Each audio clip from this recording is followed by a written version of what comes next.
Alright, good day. Ayan, meron tayong ginagawa dito na click 125. Ayan, kakabitan natin siya ng may driving light. Yung mga wire niya na dugtong-dugtong ko na.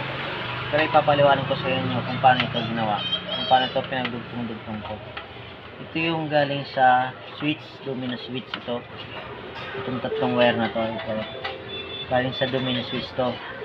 Itong kulay red, kakabit natin sa accessories wire. At itong yellow at black, ikakabit natin yan sa 86 ng relay. Ayan. Dito sa 86, number 86 ng relay. Ayan. Ngayon, sa 86 naman ng relay, yun naman nakakabit yung sa galing sa domino switch. At meron din dun sa relay, meron din 87. Ayan. Yung 87 na yan, ilalagay naman natin yan sa mini driving light. Ayan. Yung 87 ilalagay naman natin sa mini driving light yan. Ayan.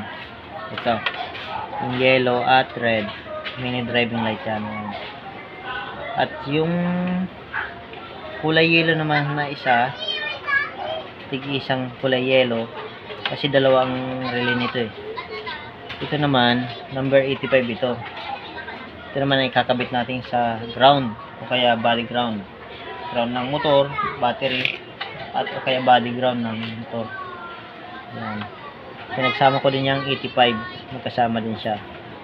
85 ng isang relay at ang 85 ng isa.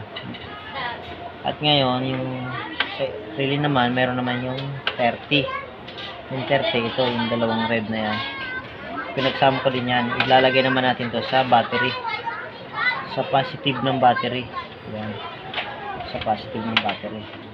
Ayan. Ngayon, i-check natin kung gagana ba o hindi. Pag hindi gumana,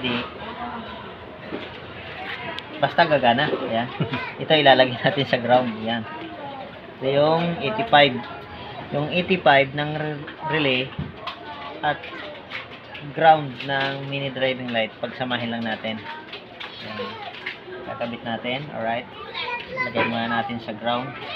Testing natin kung iilaw ba.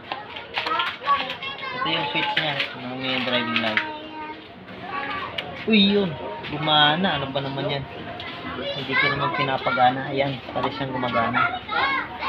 Ayan. Okay, baba naman. Alright.